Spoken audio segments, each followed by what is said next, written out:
गिलगित बल्तिस्तान को internal autonomy दी जाए। आज तक गिलगित बल्तिस्तान के अंदर बगावत किसी भी जमात ने नहीं की है, यहाँ बीएलए किसी ने नहीं बनाई है, यहाँ बीएलए की तरह किसी ने हथियार नहीं उठाया, यहाँ फौजी गाड़ियों पर हमले किसी ने नहीं किए। अब तक तो हम जमहूरी अंदाज में, जमहूरी तरीके से, जमहूरी आवाज उठाते हुए अपने हकूक की आपसे डिमांड कर रहे होते हैं। न स्पोर्ट के ताजिरों को अपना उन्होंने कहा कि दहशतगर्द हैं, ये शरपसंद है। हाँ जी, हम शरपसंद हैं, अब करो क्या कर सकते हो, क्या उखाड़ सकते हो, हम शरपसंद है। तो कभी कहते हो आप दहशतगर्द हो, हाँ हम दहशतगर्द हैं, करो क्या कर सकते हो, क्या उखाड़ सकते हो। हफीज साहब के केस को आप सामने रख लेना सर जी, क्या ये सहूलतकारी नहीं है? वफाक का ज्यादा वफादार लग रहा है बनिस्बत गिलगित बल्तिस्तान की आवाम का। तो रियासत की तरफ से पॉलिसी होती है फैसिलिटेट पॉलिसी, यहाँ फैसिलिटेट पॉलिसी नहीं बल्कि यहाँ कंट्रोल पॉलिसी है। अब कंट्रोल पॉलिसी क्या है कि गिलगित बल्तिस्तान के लोगों को मैनेज किस तरह करना है। अगर आप लोगों ने वहां जाकर, जैसे आपका माजी रहा है, आज से पहले जो आप लोगों ने किया है, वफाकी जमातों के आप सहूलतकार, आलायकार और उन्हीं के जो है ना मातेहत और उन्हीं को खुश करने के लिए उन्हीं की पॉलिसीज और उन्हीं के ऑर्डर पे चले। इस बार भी अगर तुम इसी तरह के ऑर्डर्स पे चले, अवामी नुमाइंदगी आप लोगों ने नहीं किया। ये सामने इलेक्शन आ रहा है, इसमें आप लोगों के जो है ना सियासी जनाजे हम निकालेंगे। बल्तिस्तान के सिविल सोसाइटी और यूथ मेंबरान उस प्लान सी की अभी से तायीद कर रहे हैं, क्योंकि हमें पता है वो कोई भी जो है ना मुतालबा करेंगे, कोई भी प्लान सी होगा, वो यहाँ के लोकल इंडिजिनस मुकामी लोगों के फायदे और मुफाद का होगा। से 2 महीनों से हमारे ताजिर बरादरी, ताजिर इत्तेहाद एक्शन कमेटी के मेंबरान सुस्त में धरने में बैठे हुए हैं और वो लोग 2 पॉइंट्स पर धरना लगाए बैठे हुए हैं। सबसे पहले वो जो कंटेनर्स हैं जो स्टक हैं वहाँ, उन्हें छोड़ा जाए, और दूसरा उनका मुतालबा ये है कि गिलगित बल्तिस्तान को टैक्स फ्री जोन डिक्लेयर किया जाए। ये गिलगित बल्तिस्तान को टैक्स फ्री जोन डिक्लेयर किया जाए, इसके पीछे लॉजिक क्या है?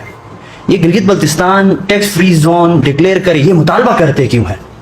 कौम को, अवाम को, बिलखसूस गिलगित बल्तिस्तान के नौजवानों को ये बात समझने की ज़रूरत है। गिलगित बल्तिस्तान एक मुतनाज़ा खित्ता है। गिलगित बल्तिस्तान को मुतनाज़ा यहाँ के लोगों की ख्वाहिश पर नहीं रखा गया है, बल्कि रियासत पाकिस्तान की ख्वाहिश पर इसको मुतनाज़ा रखा गया है। ये बात क्लियर है और इसकी क्लैरिफिकेशन पाकिस्तान के आइन 257A में वाज़ेह है। और हमारा मुद्दा एक इंटरनेशनल मुद्दा है और हमारा मुद्दा, हमारा सब्जेक्ट इंटरनेशनल होने की वजह, हमारा मसला कश्मीर का मसला है। हम कश्मीर के मसले के साथ जुड़ते हैं, इस वजह से गिलगित बल्तिस्तान के लोग मुतनाज़ा हैं। अब गिलगित बल्तिस्तान के लोग 77 सालों से मुतनाज़ा हैं और रियासत की ख्वाहिश पर मुतनाज़ा हैं। यहाँ अगर इस्तिस्वाब राय करवाई जाए, आज और कल करवाई जाए, प्लीबिसाइड करवाया जाए, तो यहाँ की अक्सरियती कौम जो है ना पाकिस्तान के हक में वोट देगी, इसमें कोई दो राय नहीं है। लेकिन यहाँ रियासत किन वजूहात की वजह से इसको तूल दे रही है, ये हमें नहीं पता। ये रियासती इदारों को पता होगा, स्टेट की अपनी पॉलिसी है, डिप्लोमेट्स को ये पता होगी। अब रही दूसरी बात, हम मुतनाज़ा हैं। जब गिलगित बल्तिस्तान के नौजवान, जब गिलगित बल्तिस्तान के हक परस्त, जब गिलगित बल्तिस्तान के हकूक मांगने वाले अपने आप को मुतनाज़ा कहते हैं, तो रियासत और रियासती इदारों की तरफ से मुख्तलिफ किस्म के इनके ऊपर इल्ज़ामात लगते हैं, थ्रेट्स मिलते हैं, इनके ऊपर मुख्तलिफ किस्म के काले कानून इनके ऊपर लागू किए जाते हैं। ये हमारे लिए सबसे बड़ा अलमिया है। आज तक हमारी कोई भी कौमी तहरीक है जिसने अपने आप को मुतनाज़ा कहा, रियासत और रियासती इदारों की तरफ से उनके साथ नरमी का बर्ताव नहीं किया गया, बल्कि सख्ती का बर्ताव किया गया। और हर तहरीक को मैनिपुलेट की गई है, हर तहरीक को डिस्पर्स कराने के लिए टूल्स, हथकंडे इस्तेमाल किए जा चुके हैं। तीसरी बात, अब गिलगित बल्तिस्तान के जब लोग मुतनाज़ा हैं तो हैं। अब इंटरनेशनल रूल एंड लॉ ये कहता है, यूनाइटेड नेशन की तमाम 18 रेजोल्यूशंस को जब आप पढ़ते हैं, जब आप सुनते हैं, तो कोई भी रियासत के मातेहत कोई इलाका जो मुतनाज़ा हो, जो इंटरनेशनल केस होता है, जब किसी के मातेहत होती है, वहाँ की आवाम को फैसिलिटेट करना उस रियासत की जिम्मेदारी होती है। अब यहाँ की आवाम को फैसिलिटेट करना रियासत पाकिस्तान की जिम्मेदारी है। पिछले 78 साल हो चुके हैं, हम इंसानी बुनियादी हकूक से महरूम हैं।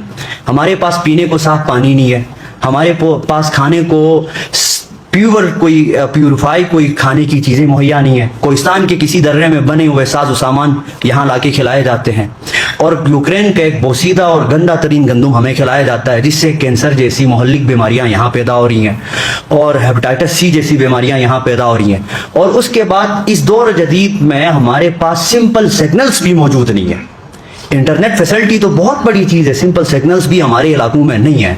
जब हम रियासत से इन इंसानी बुनियादी हकूक़ की मुतालबात करते हैं तो हमारे लोगों को मैनिपुलेट किया जाता है। हमारे सियासी जो लीडर्स जो लीड कर रहे होते हैं उन्हें थ्रेट्स, धमकाना, डराना या उनको जो है ना कोई मुफाद या मराद दे के खरीदना और इज्तमाही तौर पर अवामी कोई जो राय होती है उसको तस्लीम नहीं किया जाता है।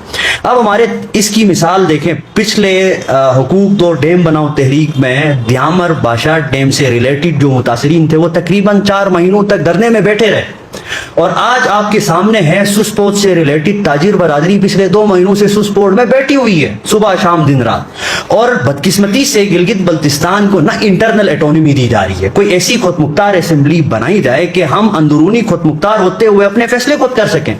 यहाँ आटे का मसला होता है, धरना लगाया जाता है, हमारे वजीर आला सो कार्ड, हमारे वजीर सो कार्ड, हमारी ये असेंबली सो कार्ड, हमारी अपोजिशन सो कार्ड, हमारी ब्यूरोक्रेसी सो कार्ड, वो सब कहते हैं वफाक से ये मसला रिलेट करता है। हम आपकी नुमाइंदगी करते हुए, आपका नुमाइंदा बनते हुए वफाकी कमेटी के सामने ये रखेंगे।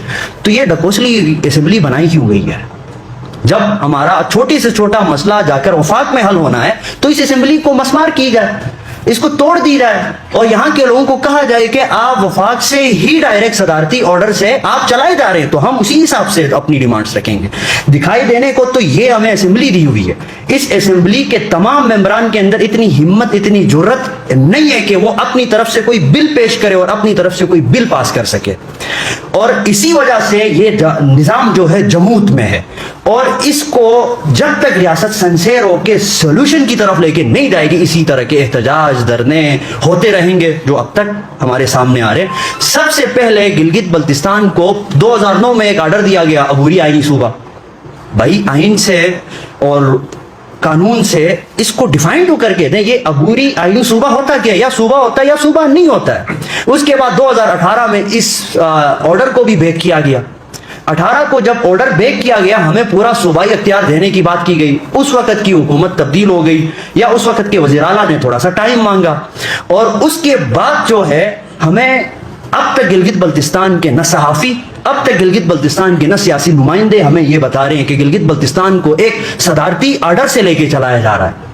एक सदारती आर्डर है जिसका आर्डर इस्लामाबाद पीएम हाउस और प्राइम मिनिस्टर हाउस और प्रेसिडेंट हाउस में बनता है। गिलगित बल्तिस्तान के लोगों को 5 साल, 2 साल, 3 साल के लिए किस आर्डर के तहत लेके चलना है? अगर असेंबली हमारी खुद मुख्तार होती है तो हम खुद डिसाइड करेंगे, हमारे मुंतखब नुमाइंदे डिसाइड करेंगे यार हमारी आवाम के हक में क्या है और हमें कौन सा फैसला करना चाहिए, अवामी मुतालबा क्या है। और ये नहीं हो रहा होता है। हम तो यही मुतालबा करते आए हैं, कर रहे हैं और आइंदा भी करेंगे कि यार 18वीं तरमीम के बाद पाकिस्तान के 4 सूबों को इंटरनल एटोनमी दी गई है ना, तो गिलगित बल्तिस्तान एक मुतनाज़ा खित्ता है, तो इस असेंबली को खुद मुख्तार असेंबली बना कर दी जाए ना। 1952 के मुआहदे के तहत कश्मीर को एक आइंसास असेंबली दी हुई है, वो अपने अंदरूनी फैसले खुद कर सकते हैं, तो जीबी को क्यों नहीं दे रहे, जीबी की असेंबली को क्यों नहीं दे रहे? इसकी बुनियादी वजह यह है कि हम डिवाइड लोग हैं, हम आगा और काजी के मातहत लोग हैं, हम जो है ना सहूलियात के लिए या मराद के लिए अपने कौमी मुद्दे और विजन को छोड़ जाते हैं, और फिर उसके बाद जो है हमारे सियासी नुमाइंदे डर और खौफ या फिर किकबैक्स कमीशन और या फिर दबना डरना, इनकी वजह से आवाम की बात नहीं कर रहे होते हैं। हम ये रियासत से मुतालबा करते हैं आप हमारे साथ सनसेर हो जाएं, हमारी सनसेरिटी पर आप शक ना करें। हम सनसेर थे, हैं और रहेंगे इंशाअल्लाह उल अजीज। गिलगित बल्तिस्तान के लोगों ने आज तक चीन से कोई मुतालबा किया है, ना रशिया से कोई मुतालबा किया है, ना हिंदुस्तान से कोई मुतालबा किया है, ना अमेरिका से कोई मुतालबा किया है। हमारे मुतालबात तो हमेशा रियासत पाकिस्तान से होते हैं। हमें गिले हों, शिकवे हों, हमारी नाराजगियां और रियासत पाकिस्तान से होती हैं। अब रियासत पाकिस्तान की मेन स्ट्रीम मीडिया जो चंद टकों और पैसों के लिए अपना ज़मीर भी बेचती है और सहाफत के वो जो मेन स्ट्रीम लाइन है उसको भी तोड़ देती है, और जो जितने पैसे देता है बिक कर जो है ना उसी को प्रोपेगेट करते हुए उछाल रही होती है। उन्होंने रिसेंटली हमारे, क्या आप अपने जहाज़ों के जरिए आके यहाँ शेयरिंग कर सकते हो? ये तो नहीं हो सकता है, ये कहीं नहीं हो सकता है भाई। हम ना दहशतगर्द हैं, ना हम शरपसंद हैं, हम पुरामन लोग हैं। पिछली मरतबा द्यामर के अंदर धरना हुआ, वहां तो कोई गमला तक नहीं टूटा। शरपसंद क्या इस तरह के होते हैं? कि वो पुराना तरीके से एक तंबू के नीचे एक साइड पे होके बैठ जाए। शरपसंद क्या ये होते हैं? अंदर सुस्पोर्ट में हमारे ताजिर बैठे हुए, कौन सा गमला तोड़ा है, कौन से जो है ना जाकर सरकारी अमलाक पे हमले किए हैं, जलाओ गिराव किया। शरपसंद तो उनको कहा जाता है जो कानून अपने हाथ में लेते हैं। हमने कौन सा कानून हाथ में लिया है? हमारा मुतालबा ये है कि रियासत के इदारे जो इस रियासत के ऊपर डायरेक्ट इनडायरेक्ट इनरोल हैं, हमेशा से थे, हमेशा हैं और हमेशा रहेंगे, उनसे मुतालबात हैं कि भाई ऐसी जो मीडिया के जो लोग हैं, जो चैनल हैं, उनके ऊपर सख्त कानूनी कार्रवाई की जाए ताकि हम जैसे नौजवान मजीद फ्रस्ट्रेशन का शिकार न बन सकें। दूसरी बात, गिलगित बल्तिस्तान में हमारे एक ताजिरों से रिलेटेड एक कमेटी बनी है सुप्रीम काउंसिल की, 6 नुमाइंदे वहां से हैं, 3 नुमाइंदे हमारे अवामी नुमाइंदे हैं जो यहाँ से गए हुए हैं उस मुज़ाकराती टीम के साथ। हफीज साहब हैं, अमजद साहब हैं और मौजूदा सीएम साहब हैं। इन तीनों को हम डायरेक्ट डिक्लेयर एक वाज़ेह पैगाम देना चाहते हैं। स्पेशली हफीज साहब, आपने एक रिटन बयान दिया था कि भाई सुस्पोर्ट से रिलेटेड ये ताजिर ये मुतालबा कर रहे हैं मुकम्मल टैक्स फ्री जोन का, ये गलत कर रहे हैं। तो फिर हम आपको ये कहते हैं जो आपने रिटन नोट दिया है वो आप गलत कर रहे हैं। आप हमेशा के लिए अपनी सियासत को दफन करना चाहते हैं, क्योंकि इस कौमी मुद्दे के ऊपर गिलगित बल्तिस्तान की पूरी कौम मुत्तहिद है, मुत्तफिक है। अब यहाँ प्रेस क्लब के जरिए से, इन कैमरों के जरिए से हम अपनी गिलगित बल्तिस्तान की तमाम कम्युनिटीज और तमाम गिलगित बल्तिस्तान के स्टेक होल्डर्स और बिलखसूस यूथ से ये रिक्वेस्ट करना चाहेंगे कि गिलगित बल्तिस्तान की जो ताजिर इस वक्त उनका एक पूरा एक टीम इस वक्त इस्लामाबाद में मुज़ाकरात के लिए गई हुई है। अगर खुदा न खास्ता वो मुज़ाकरात नाकाम हो जाते हैं, डेडलॉक कायम रहती है, प्लान सी का ऐलान होगा, हम समेत तमाम क्योंकि जब ये टैक्स फ्री जोन डिक्लेयर होगा इसका फायदा गिलगित बल्तिस्तान के लोगों को होगा। जैसे दुनिया के अंदर उम्रा के हवाले से लोगों के जबानों में एक बात ज़्यादा होती है, ये अरब के शेख है। अगर ये टैक्स फ्री जोन डिक्लेयर होता है, यहाँ फ्रीली ट्रेडिंग की जाती है, यहाँ ताजिरों को ट्रेड करने दिया जाता है, तो फिर उसके बाद गिलगित बल्तिस्तान के लोग आने वाले 10 सालों में सिंगापुर के बराबर तरक्की कर रहे होंगे, दुबई के बराबर तरक्की कर रहे होंगे और हम गिलगित बल्तिस्तान के शेख होंगे। हमारा गिलगित बल्तिस्तान का नौजवान 16-16 साल 50-60 लाख रुपए के पैसे लगाकर एक सरकारी स्केल की नौकरी के लिए अपनी पूरी जिंदगी जो है ना जलील और ख्वार होकर दौड़ते हुए दौड़े लगाकर रोडों पे जाया कर रहे होते हैं। तो भाई क्या हम इसलिए पढ़ के आ रहे होते हैं कि हमें एक साथ स्केल की नौकरी मिल जाए? तालीम तो हम इंसानियत के लिए हासिल कर रहे होते हैं। बाकी स्टेट से हमने पहले भी मुतालबे किए, आज भी मुतालबे किए, आइंदा भी मुतालबात करेंगे, क्योंकि हम जमहूरियत पसंद लोग हैं, जमहूरी स्ट्रगल पे यकीन रखते हैं। जमहूरी स्ट्रगल के जरिए ही, टेबल टॉक के जरिए ही हम चीज़ों को सेटल डाउन करना चाहते हैं। हम ना कभी मुसल्लह हुए हैं आज से पहले, ना अभी हुए हैं, ना आइंदा कभी होंगे इंशाल्लाह। लेकिन जब तंग आमद तो जंग आमद, आखिर में अगर एक आदमी तंग ही आ जाता है, हमें ना आईनी दायरे कार में लिया, ना हमें जो है ना कानूनी दायरे कार मिला, ना मुतनाज़ा होने की हैसियत से हमें हमारे हकूक मिले, और जब भी मांगो कभी शरपसंद कहा, कभी दहशतगर्द कहा, कभी उठाकर क्या किया, तो फिर हम ऑटोमेटिकली यूथ फ्रस्ट्रेशन का शिकार होकर उसी रास्ते की तरफ जाएगी। पढ़ी लिखी यूथ आज भी तहम्मुल के साथ चल रही है। और उसके बाद इंशाअल्लाह अज़ीज़ हमारी गिलगित बल्तिस्तान की यूथ, हमारी गिलगित बल्तिस्तान की कम्युनिटी इंशाअल्लाह प्लान सी के मुंतज़िर हैं। जैसे प्लान सी आएगा हम तायद करके उनका सपोर्ट करेंगे। और